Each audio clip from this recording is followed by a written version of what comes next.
2017년을 시작한 지가 얼마 안 된 것 같은데 벌써 2달밖에 남지 않았습니다. 분명 작년 이맘때에 제가 새해가 되면 지난 한 해 실패했던 것, 또 낙심했던 것, 그거 다 잊고 새로운 기대를 가지고 부푼 가슴을 안고 결단도 하고 다짐도 하고 그렇게 보내리라 스스로 약속도 했을 것입니다. 2달 남겨둔 시점에 지난 한 해를 돌아보면 어떠신가요? 새해에 다짐했던 것들이 잘 지켜지고 있는지요? 아마도 대부분이 작년과 엇비슷한 실수를 되풀이하면서 또 다시금 실망하고 있지는 않은지 염려가 됩니다. 그럼에도 새해는 다가오고 있습니다. 그 다가올 새해를 우리는 기대하고 기도하며 또 기다립니다. 비록 새해에 거는 기대와 포부가 우리의 연약함으로 인해서 다시금 실망과 절망으로 바뀌는 것을 반복적으로 경험한다 할지라도 그럼에도 불구하고 우리에게는 소망이 있습니다. 그것은 우리가 믿고 섬기며 따르는 하나님이 계시기 때문에 그렇습니다. 하나님에게는 결코 실패나 그로 인한 절망이 없기 때문입니다. 성경에 아브라함이라는 인물이 등장합니다. 아브라함은 하나님으로부터 약속의 말씀을 받았습니다. 그리고 그 말씀을 믿었습니다. 그리고 하나님은 그 믿음을 의로 여겨 주셨습니다. 그러나 얼마 못 가 인내하지 못하고 하갈을 통해 이스마엘을 낳았습니다. 그것이 오늘 본문 앞선 15장, 창세기 15장, 16장의 내용입니다. 이스마엘을 낳은 후 13년이라는 세월이 흘렀습니다. 아마 모르긴 해도 아브라함은 이스마엘이 자라는 것을 보면서 그 동안에 힘들었던 것들을 다 잊고 지낸 것 같습니다. 사라가 임신을 할 수 있는지 없는지 그러한 갈등도 사라진 것처럼 보입니다. 하나님의 약속이 있었지만 실제로 이루어지는 것이 불가능했기에 아브라함도 사라도 체념하고 있었습니다. 그리고 실제로 그 13년 사이에는 아무런 일도 일어나지 않았습니다. 아브라함이 이제 99대가 되었습니다. 아브라함은 늙었습니다. 아브라함뿐만 아니라 사라도 심지어 하갈과 이스마엘도 다른 어떠한 일이 일어날 것이라고는 생각조차 하지 못했습니다. 모두가 그렇게 아무 일 없었다는 듯이 잊고 지내고 있었습니다. 그러나 하나님은 흘러가는 세월 중에서도 시간을 보고 계십니다. 시간을 다 계산하고 계십니다. 그리고 잊지 않으십니다. 잊지 않으실 뿐만 아니라 우리가 잊고 있었던 것을 깨우시는 분입니다. 우리는 잊을지라도 하나님은 잊지 않으시고 우리는 포기할지라도 하나님은 포기하지 않으십니다. 이사야 49장 15절 말씀에 다음과 같은 말씀이 있습니다. 여인이 어찌 그 젖 먹는 자식을 잊겠으며 자기 태에서 난 아들을 긍휼히 여기지 않겠느냐. 그들은 혹시 잊을지라도 나는 너를 잊지 아니할 것이다. 아브라함의 나이 99세, 이스라엘을 낳은 지 13년 후에 하나님이 아브라함에게 다시 나타나셨습니다. 왜 이제서야 아브라함에게 나타나셨을까요? 왜 좀 더 일찍 나타나지 않으셨을까요? 그랬으면 아브라함이 이스마엘을 낳는 실수는 저지르지 않았을 것입니다. 그러나 아브라함이 하나님의 약속을 견딜 수 있는 인내의 시간은 10년이었습니다. 그 결과로 태어난 아들이 이스마엘이었습니다. 그러나 하나님의 계획은 25년입니다. 그리고 바로 오늘 본문이 24년째 되던 해입니다. 이제 1년만 더 기다리면 하나님의 완전한 계획이 이루어지는 시점입니다. 비록 아브라함은 믿음을 지키지 못하고 약속을 잊어버리고 인간적인 방법을 통하여 하나님의 약속을 이루려 하였지만 하나님은 잊지 않으시고 1년을 앞두고 나타나셔서 아브라함에게 다시 격려하시고 믿음을 주시고 비전을 상기시키고 있는 것입니다.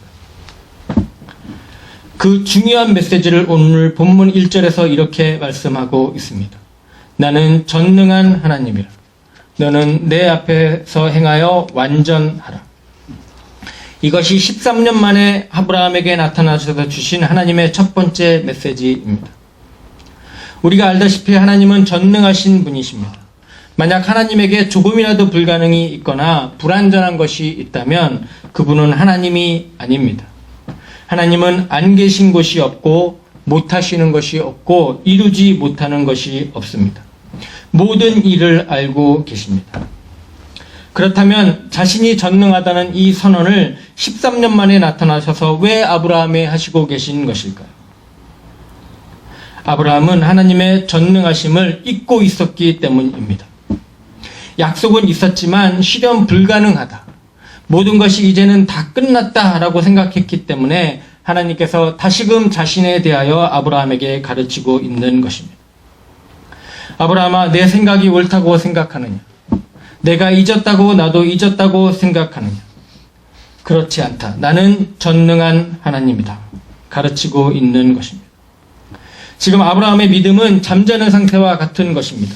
그래서 하나님께서 아브라함의 그 잠을 깨우시고 있는 것입니다. 나는 전능한 하나님이다.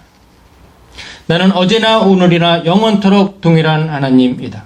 나는 약속을 반드시 지키는 하나님이다.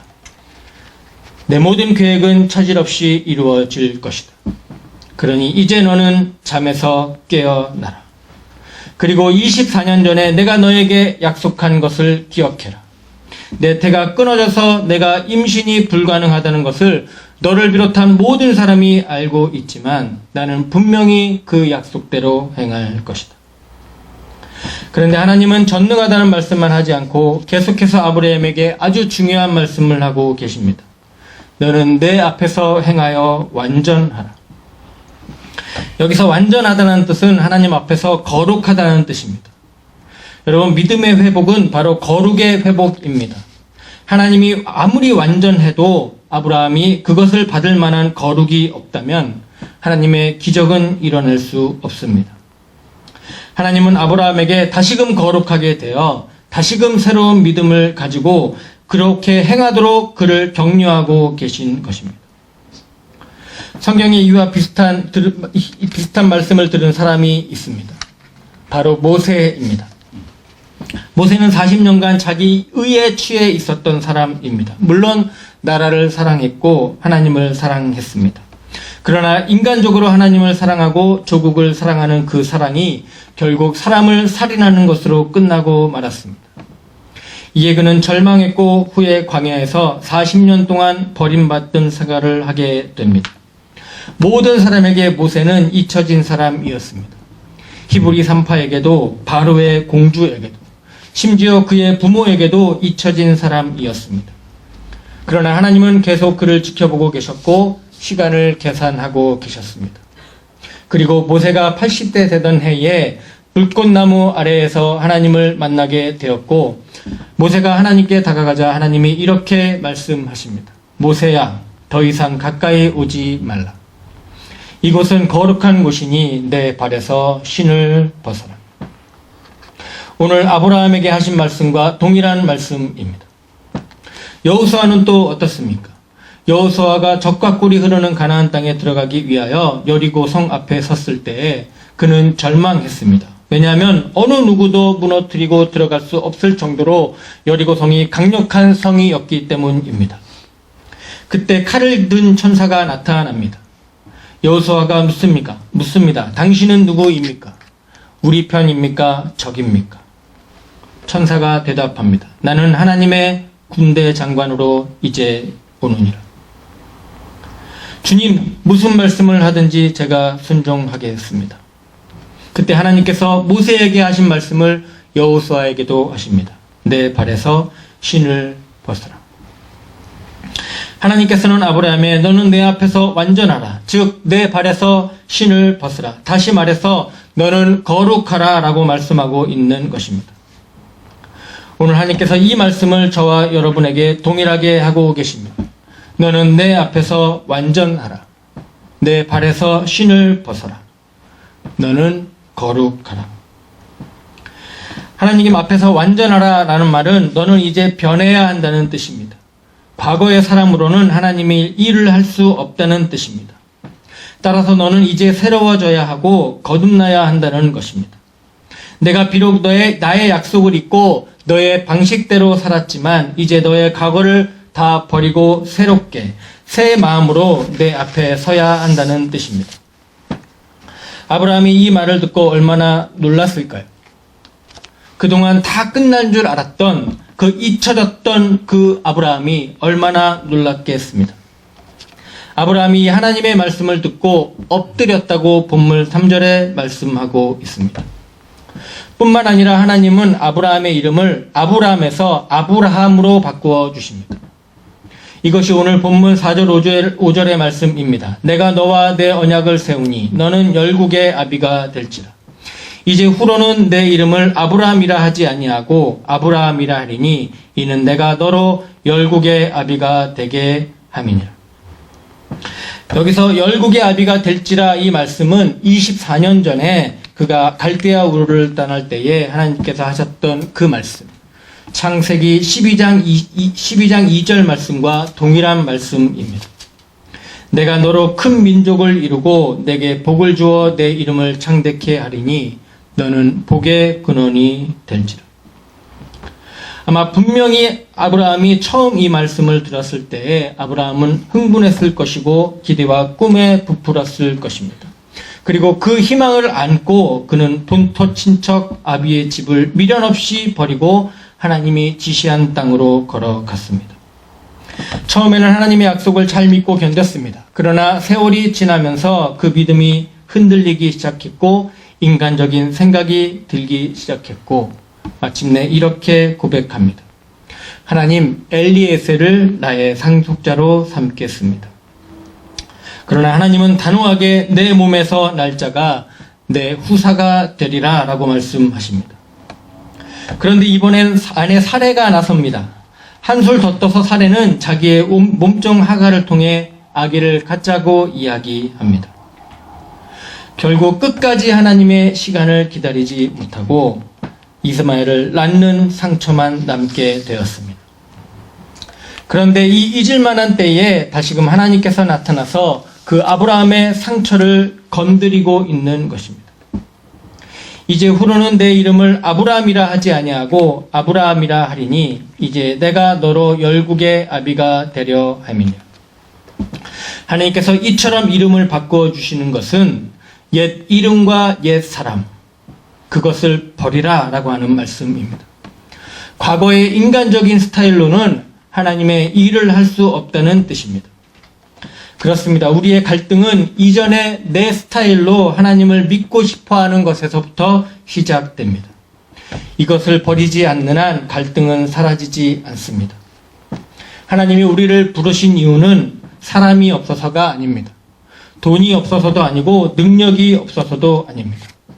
하나님이 우리를 부르셔서 우리에게 원하시는 것은 돈이나 능력이나 인간적인 방법이 아니라 하나님 앞에서 완전히 행하여 새 사람이 되는 것입니다. 새 포도들을 새 부대에 담는 것입니다. 여기 계신 대부분의 분들은 자녀가 있는 부모님들입니다. 아마 지금은 자녀들에게서 엄마, 아빠라는 호칭이 굉장히 자연스러울 것입니다. 그러나 자식에게 처음으로 아빠 또는 엄마라는 소리를 듣게 되었을 때를 기억하십니까? 저도 제 아들이 어렸을 때에 말도 못하던 그 아이가 아빠라는 말을 했을 때 진짜 그 기쁨은 말로 다할 수 없을 정도로 기뻤습니다. 그런데 만약 단순히 아빠, 아버지의 호칭이 아니라 그거를 넘어서는 국부라는 호칭을 누군가 해준다면 얼마나 감격스러울까요? 당신은 우리의 민족을 역경과 죽음에서 건져낸 사람이기 때문에 우리는 마땅히 당신을 국부라고 부르고 싶습니다. 얼마나 영광스러운 일입니까? 그런데 더 나아가 한 개인의 아버지나 한 민족의 아버지도 아닌 온 열방과 모든 민족의 아버지라는 말을 듣게 된다면 얼마나 감동적이고 감격스럽겠습니까? 바로 이 순간에 아브라함의 인생의 판도가 달라지는 것입니다. 사람은 누구를 만나느냐에 따라서 미래가 결정됩니다. 갈대아 우르에서 살고 있었던 아브라함은 하나님을 만났기에 그 땅을 옮겼습니다. 비전이 생겼습니다. 한 가족의 아버지에서 온 열방의 믿음의 조상으로 바뀌는 놀라운 축복을 받게 됩니다. 아브라함은 하나님을 믿었다는 이 단순한 사실 때문에 엄청난 복을 받은 것입니다. 그리고 이것은 이미 24년 전에 하나님께서 약속한 것이고 지금 오늘 본문을 통하여 다시금 반복하고 있는 것입니다. 계속해서 말씀합니다. 7절 말씀입니다. 내가 내 언약을 나와 너와 내 대대 후손의 사이에 세워서 영원한 언약을 삼고 너와 내 후손의 하나님이 되리라. 모든 민족의 조상으로 삼겠다는 하나님의 말씀은 내 후손이 대대로 복을 받게 될 것이다 라고 하는 사실로 이어지고 있습니다. 하나님의 축복과 언약은 아브라함과 하나님과의 그런 관계에서만 유효한 것이 아닙니다. 너와 나 사이에 맺어진 그 언약이 내 후손 대대로 유효할 것이고 나는 그들의 하나님이 될 것이다 라고 약속하고 있습니다. 때문에 이것이 오늘을 사는 저와 여러분에게도 유효한 언약인 것입니다. 자손 대대로 이어지는 축복의 언약입니다. 축복은 계승되는 것입니다. 출애굽기 20장 5절에서 6절 말씀에 보면 저주는 3세대에서 끝이지만 나를 사랑하고 내 계명을 지키는 자에게는 1000대까지 은혜를 베풀 것이라고 증거합니다. 1000대까지 이르는 것이 하나님의 축복입니다. 하나님의 믿음은 이제 이삭으로, 그리고 이삭의 믿음은 야곱으로 전달되었습니다. 우리는 어떻습니까? 우리의 부모님이 어떤 부모님으로 기억되고 있습니까? 또 지금 우리의 믿음이, 우리가 받고 있는 이 하나님의 축복이 우리의 자녀들에게 어떻게 이어지고 있습니까? 우리의 자녀가 기억할 만한 믿음의 유산이 우리에게 있는지. 우리 아버지는 늘 기도하셨어. 우리 어머니는 어려운 일이 있을 때마다 늘 하나님을 붙들고 끝까지 견디시는 것을 내가 보며 자랐어. 우리의 자녀들에게도 이런 고백이 있어야 되지 않겠습니까? 이런 믿음의 유산이 있기를 바랍니다. 아브라함의 하나님, 이삭의 하나님, 야곱의 하나님이 바로 나의 하나님, 그리고 우리의 자녀의 하나님이 되기를 바랍니다. 믿음은 전승되어야 하며 하나님의 축복은 수천대로 이어집니다. 왜냐하면 하나님의 하시는 언약은 영원한 언약이기 때문에 그렇습니다. 하나님의 언약은 일시적인 것도, 시간이 지난다고 쇠하는 것도 아닙니다.